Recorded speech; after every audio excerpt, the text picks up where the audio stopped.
Thank you very much, Eustace. What I did not see there, Eustace, was what are the consequences to certainly people in this sector, but also who are, accountable to those acts that you reference. What happens when they don't buy local? What are the consequences to that? And I hope there will be some, because we need to get these entities to start buying local. Thank you very much. And you did steal my line. I was going to say Detroit might have Clint Eastwood, but we've got the king of Wakanda in South Africa. And I can promise you now that post the 15th of November, when you've launched your website, you will be on my radio station talking about it in Cape Town. And I'm glad that 702 is also part of your plan. Another round of applause, please, for the CEO of Proudly South Africa, Eustace Mashimbie.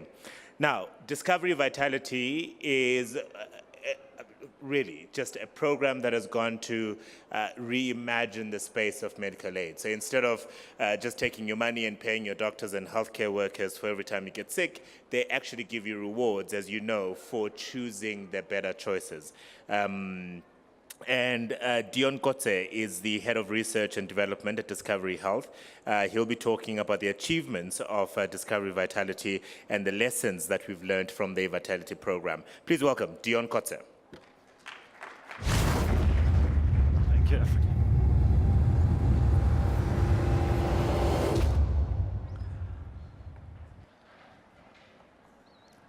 Ladies and gentlemen, good morning. And firstly, just a humble thank you for the opportunity to speak here this morning. I think some of you that are in the room might have looked at the program and thought, like, why is PURCO having an insurer, Vitality, speak to you this morning? But I hope it will become apparent through my presentation, because I want to start off with a very simple concept, which we can't take credit for, but which was coined by the famous Harvard Business School professor Michael Porter, this concept called shared value, where he said that if we want to see in local, international economies a new wave of economic growth, a new wave of economic innovation, the only way to do that is to change the incentives of organizations, of corporate organizations, of companies. And they should stop focusing on profits, and they should start focusing on the social responsibility that they have, this idea of creating shared value. So I'm going to leave you with that thought around sort of where shared value came from, this idea of where it was coined. And I hope as I go through my presentation, it becomes apparent how this could be not just applicable in, I guess, in the insurance industry, but in your respective industries as well. When Discovery was founded about 25 years ago, the South African healthcare system was in a very unique space. At that stage, we had a very high burden of disease. We unfortunately remain with an incredible shortage of doctors if we have to compare that against international benchmarks.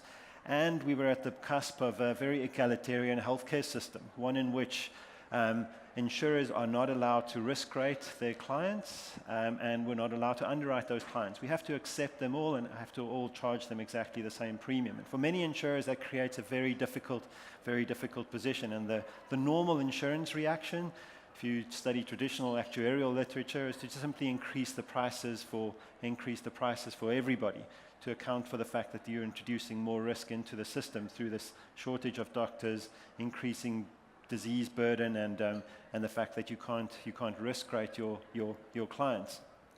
Coupled with that is, I guess, your and my approach to our health and wellness, which is completely irrational. We all understand the values of good health, yet our approach to it is completely irrational. And by that, what I mean is that we all overestimate how healthy we are.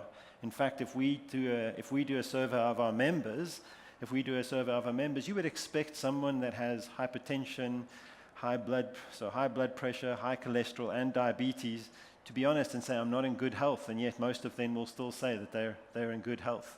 And it's also around sort of the benefits and the price of health and wellness. When it comes to healthcare, the visit to the doctor, the price is hidden. Many of us here probably wouldn't know what a visit to the hospital, what a visit to the casualty unit, what a visit to the doctor would cost you, but you know the benefits of that are immediate. You get immediate care. The converse is true of wellness. The price is very obvious. When you buy healthy food, when you go to the gym, the cost of that is very apparent to you, but the benefits are hidden because it's long term. You have to invest in your health to benefit from it in the longer term then. And that creates this really difficult position in terms of Is it about funding healthcare, or as Africa says, is it about rewarding? Is it about rewarding good health? So Discovery was founded on this simple principle of saying, how can we make people healthier and enhance and protect their lives? And that's the principle that now resounds through all of our different businesses. If I use the example of Vitality, when it was founded in 1998, it was founded on this concept of, can we make gyms free? So back then, those of you would remember the health and racket clubs, and we made access free to the health and racket club, and you had to maintain a minimum number of visits to that gym in order to get a discount of your membership of the health and racket club. It was hugely successful in terms of getting people to the gym, getting people to go to the gym regularly in order for them to maintain the discount of their gym membership. And that led to the concept of developing a vitality status. This idea that if you ask people to do something and you help them to do it, so you reduce the cost of buying healthy food, you reduce the cost of going to the gym, you reduce the cost of belonging to a running club, and then they participate in those activities. So they actually buy healthy food, they actually go to the gym, they actually participate in running events. You give them status. And that status then is translated into rewards. And for those of you that are familiar with the program, that sort of manifests in anything from a free smoothie each week to a discounted movie ticket to heavily discounted local and international flights then. So once we've established that concept of you can incentivize people to do certain things by rewarding them that are actually good for their health, you can sort of scale it to get them to do more than just one particular thing and translate that into even more value. It became apparent that there's a model here. There's a bit of a program that you can design and maintain and sustain over time in order to maintain that sort of the right behavior. And although I related it to health insurance and life insurance up front, we understand that risk is evident in many of the sectors in which we operate, not just health insurance, but also life insurance, short-term insurance, which mainly relates to people's driving behavior, savings, long-term savings, our retirement funding, how do you incentivize people to save appropriately and responsibly for retirement. And in a couple of weeks' time, we'll sort of be announcing our foray into the banking sector as well, around the very similar principles. At this point, I want to pause, and I'm not sure who, but I want to thank one of the members of the audience to relate this to, I guess, how can you see something similar elsewhere? And the story that was related was that in their particular educational facility, they had residences where they incentivized the students to clean in the residence. And the incentives were simple, the cleanest room gets a prize, the cleanest hallway gets a prize, etc. It reduced the cost associated with the cleaning services that they had to employ. So I guess the total cost to the institution was the cost of the cleaning services and the cost of the incentive to fund students to clean behind themselves.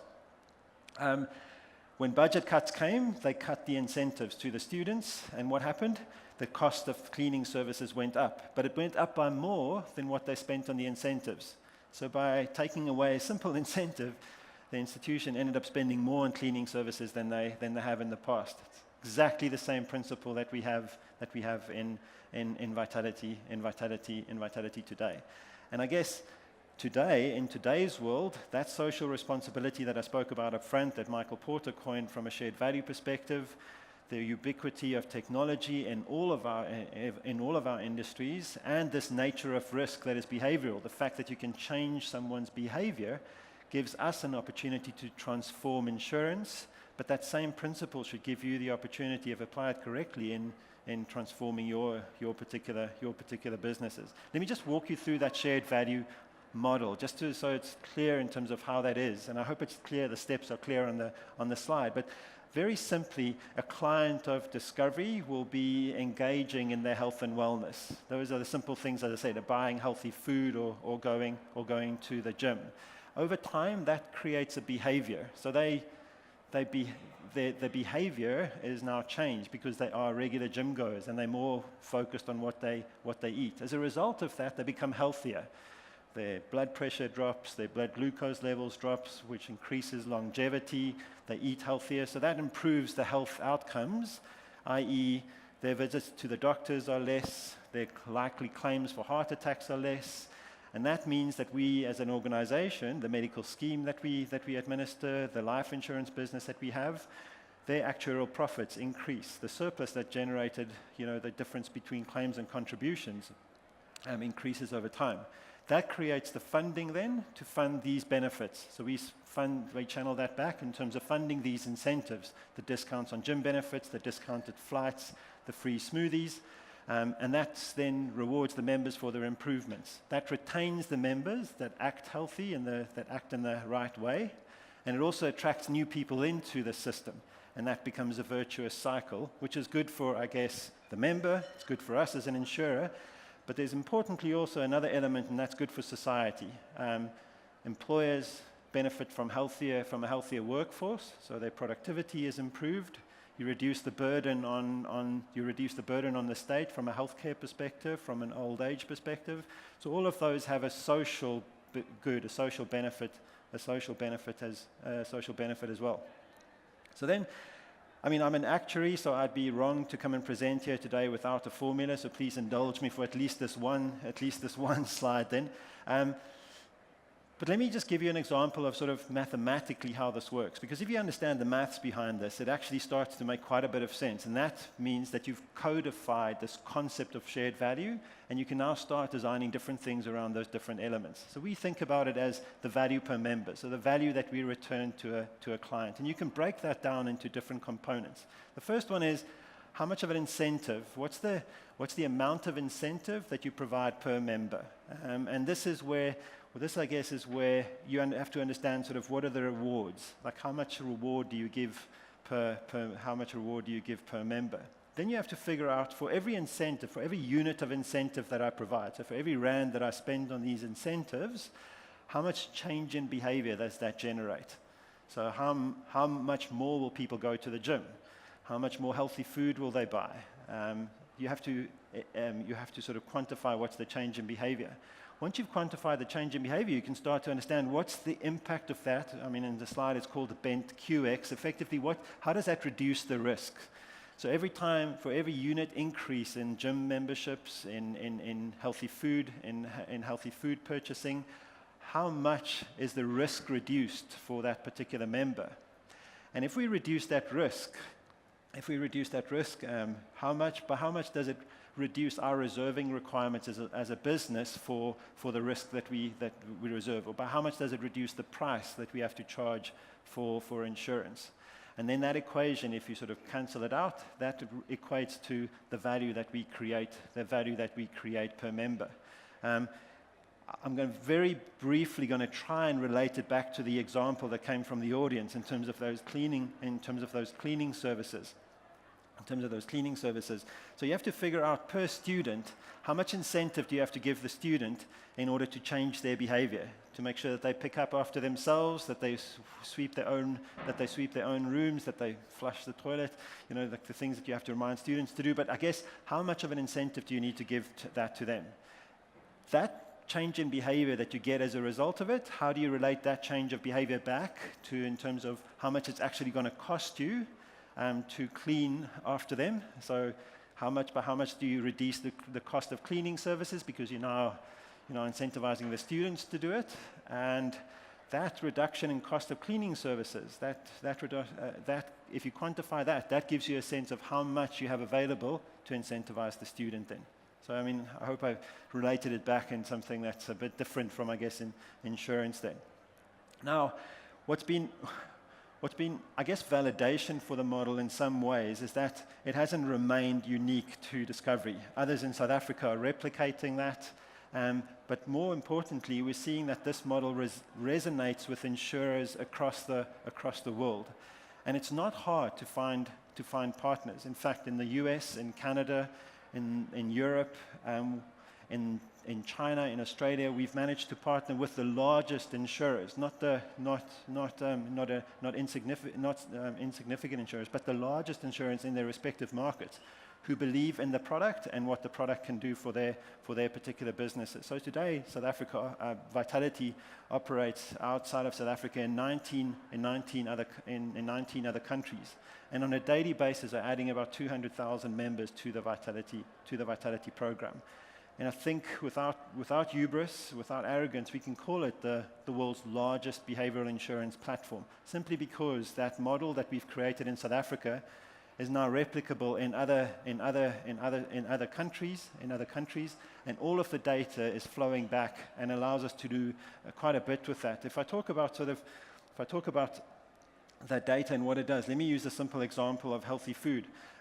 So once you've got an established model, you can start tackle very difficult problems. So to get people to eat right is hard. So the way that we tackled it was to say, well, let's just give them an incentive to at least buy the right food. So we had a scientific process of vetting what we consider healthy food. We provide material discounts in stores, Woolworths, Pick and Pay, for people to make it visible as to what is healthy food and to make it accessible, i.e. reducing the cost of that, and then give them the benefit at the point where they pay for it.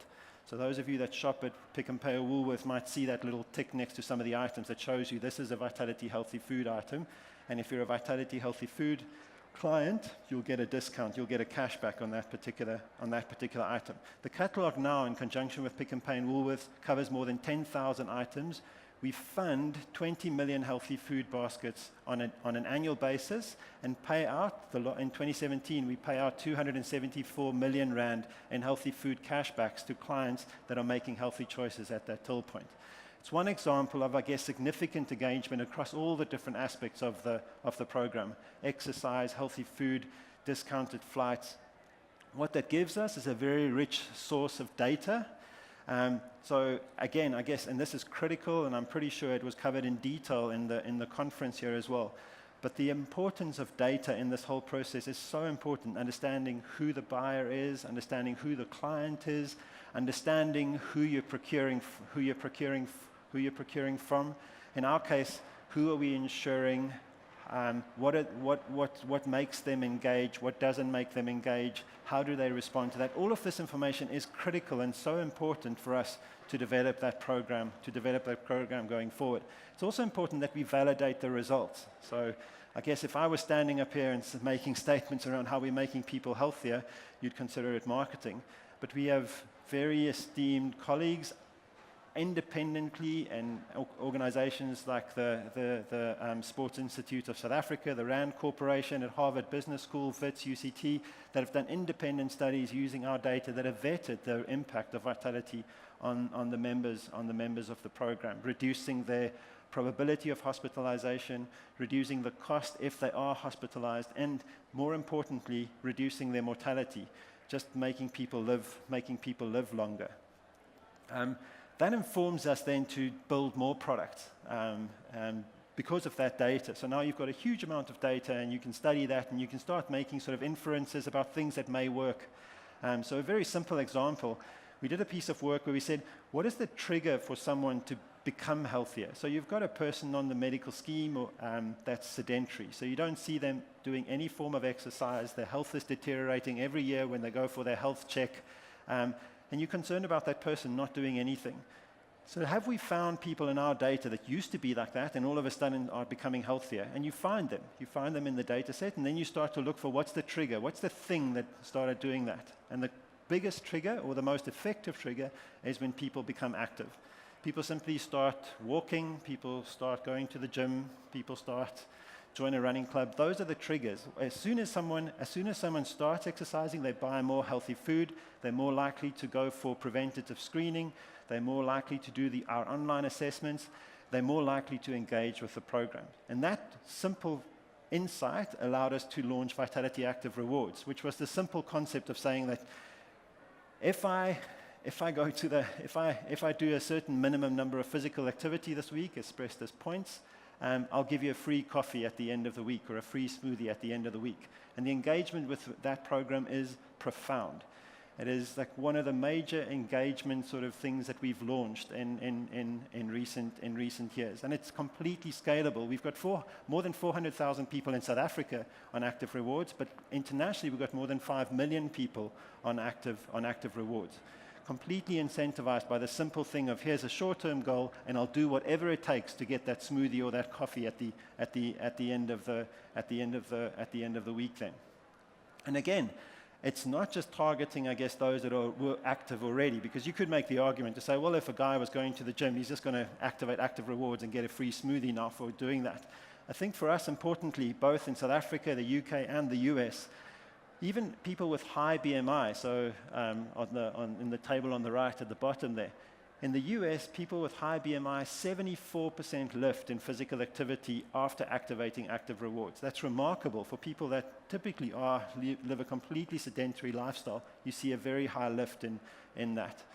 And then, of course, that has the impact on lifestyle. And again, that becomes a cycle of innovation for us, because now you've got the engagement data around how people engage, how they react to short-term rewards, and that allows us to update the program then and keep people engaged, and also add other activities into that engagement. How do you get people to take their medicine? That's a big problem for us as a medical scheme.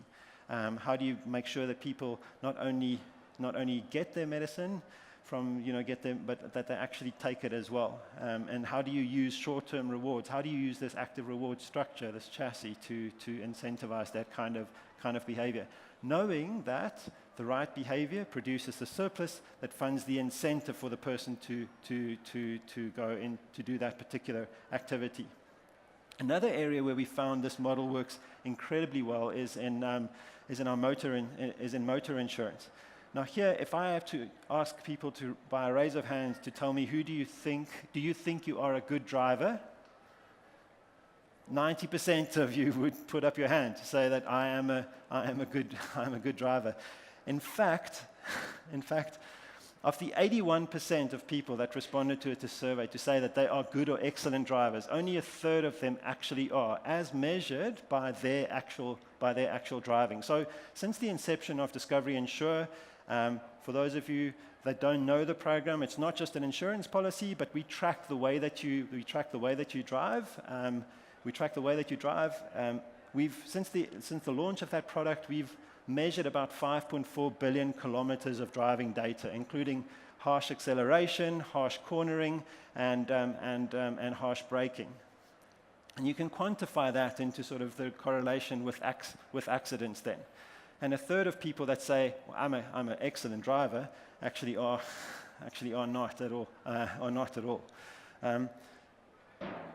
Simply collecting that data and understanding the driver behavior, and then start building a program around incentivizing people to drive well. So, I mean, the simple incentive there is have event-free driving for 100 kilometers, and you get a short-term reward. Have that for a longer period of time. Build up a status as a good driver, and we'll give you some discounts on your monthly fuel spend. But again, it sort of supports us in terms of getting better drivers onto the program, which is good for us as an insurance, which is good for us as an insurer. It also changes the behavior of those that join the program. And you can measure that. You can see a person that joins the Vitality Drive program initially, not such a good driver. 12 months later, they're a much better driver. We retain the better drivers as well. So the ones that don't drive as well are more likely to lapse their policy and go to another insurance company, whereas the better drivers are the ones that will remain with us because of the benefits that they're getting. And we see it also in the improved loss ratios of the claims versus premiums over time then. And again, it would only be valuable and only be effective if you actually manage to reward people for doing that. So apart from them saying to a person you have to drive well, which rationally makes sense, but we know irrationally people actually don't do it, once you give them a reward, you put a value to that, they're much more likely to do that. So over the course of the program, we've paid out 550 million rand in fuel cashbacks, funded Uber trips so people don't do nighttime driving when you're at risk of having an accident. So it works very well. And again, on the same basis, using the data, using the engagement, and that development of shared value, that sort of surplus that you generate, you can channel that back into more benefits through innovation over time then. And then finally, I guess, it also manifests in our life insurance business. So life insurance is a lot less transactional than health insurance. So from a health insurance perspective, you a significantly more opportunity to transact, to interface, to interact with the healthcare system than with life insurance. With life insurance, it's a case of if you pass away, there's a benefit. With health insurance, you can claim for multiple events during the course of the year. But certainly, I guess the value in life insurance is the same as I guess with health insurance and motor insurance. You can attract better lives, you can get better selection, you can change the behavior, and you can retain the better lives in the system. And if you manage to do all of those things, you create the shared value. And that shared value, that sort of actuarial surplus that you create, then is channeled back to members and policyholders by virtue of the benefits that they get for it. So I thought maybe just as in closing, as a final few thoughts, and again just to maybe link it back to PURCO and those of you that are here today. We have a benefit called the Global Education Protector that you can add to your life policy. Sorry, this is not a sales pitch. It really is just an intention to talk about sort of what the value of how we create the value. So that's been in play for a number of years. It simply says that if I have a child dependent, I have a life policy, I pass away, there's a benefit that's paid out that's specifically earmarked to look after my children and my children's education then. So it would fund their way through sort of primary school, secondary school, and university then. So it's simply just a different way of taking that life insurance payout and channeling it very specifically to look after your kids' education. One thing that we've realized, though, is that increasingly for many people, and I'm sure many of you would familiarize with that, it's becoming evident that not just looking after your kids when you're not there, but actually looking after your kids when you're still there, and the cost of their education is becoming more of a challenge. Making sure that you've saved up enough for them to go to high school, to go to university. So again, using the very same principles, we took the shared value concept and said, well, if we have a life policyholder that has the right behavior, again, being healthy, going for regular checks, going to the gym regularly, keeping themselves in good health, that reduces the risk of them having to use this global education protector, So I've taken out a benefit. I have a daughter who one day I hope will have the opportunity to go to university. I'm saving up for that, but in the instance of that I would pass away, there's this benefit that would fund their education.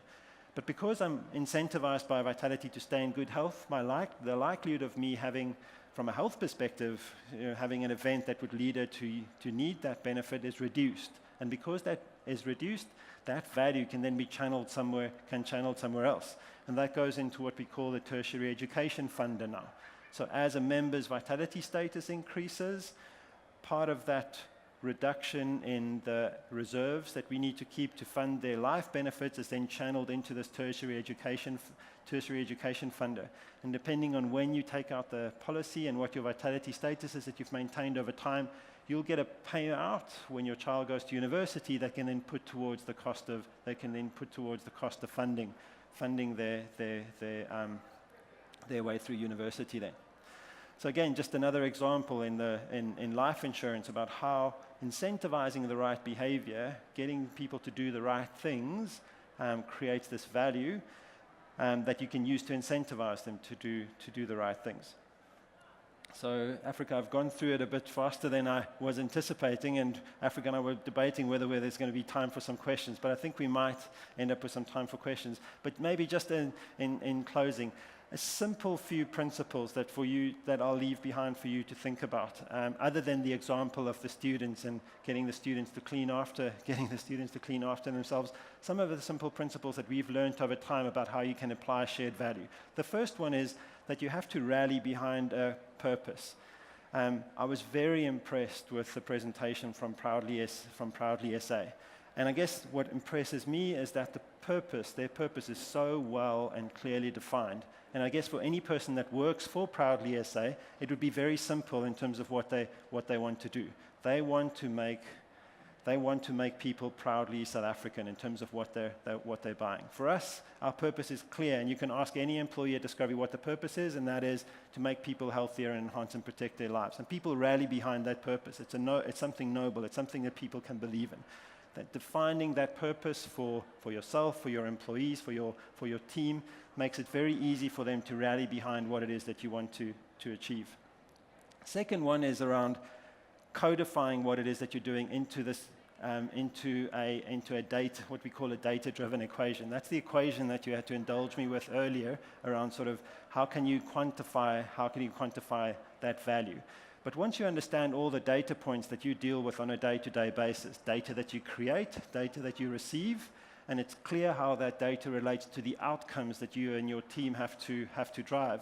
If you can create that value, it creates a lot of opportunity in terms of understanding what drives the value that's delivered by your team. So defining that data-driven equation is quite important. Then there's this concept of leveraging adjacencies. So by that, what I mean is how we transformed the Vitality model into something that can be more than just health insurance. So how do you take that simple concept and translate it into life insurance, into motor insurance? Understanding that once you've got that purpose, once you have that data-driven equation, how can you sort of leverage adjacencies in order to get the same amount of results? Then it's about leveraging partnerships. So for us, we have many partners with a very similar purpose, maybe not as well defined as ours, maybe not exactly the same as ours, but certainly we can leverage those partnerships in a very powerful way, because to some extent we're aligned in terms of the value that we want to create. Then it's about, I guess, similar to what you're here for and have been here for the last few days, and that's enterprise-wide resourcing on this basis of shared value. Then make it central in terms of how you communicate. So for us, communication around our products, new products, existing products, engagement with those products, results of those products, all of that communication is related back to the core purpose. How this new product, how the results of a product, how does that relate back to the core purpose? But not just to our clients. We do that in our world, our intermediaries that sell our product. We make sure that we relate how we've achieved the purpose through our products. We relate that back to them and with our clients as well. Try and make it clear to the clients as to how you're benefiting from the fact that you're engaging with this particular program. And then, I guess, opportunities like this today is for us is to say that if we've learned this, why should we keep it to ourselves? Can we translate it to something else? And to the extent that there's a breakthrough in your world that creates this kind of value, it should be shared with others. You should make it available so that others can also understand how they can use it then. And the final part is critical in that it has to be sustainable. Again, relating it back to the previous presentation, being proudly South African has to be something sustainable. Again, it's no use sort of empowering one person that's had the sort of connections to enrich themselves through a particular buying arrangement, when there's the opportunity to enrich many if you understand what's the driver behind it. So certainly for us, sustainability is very important, and I think that's something that also should be considered in your development of shared value models. So with that, I really thank the organizers again for this great opportunity, and I hope you found value in this, and I hope to hear many stories from PURCO in the next few years around how shared value can be applied in your particular areas. Thank you.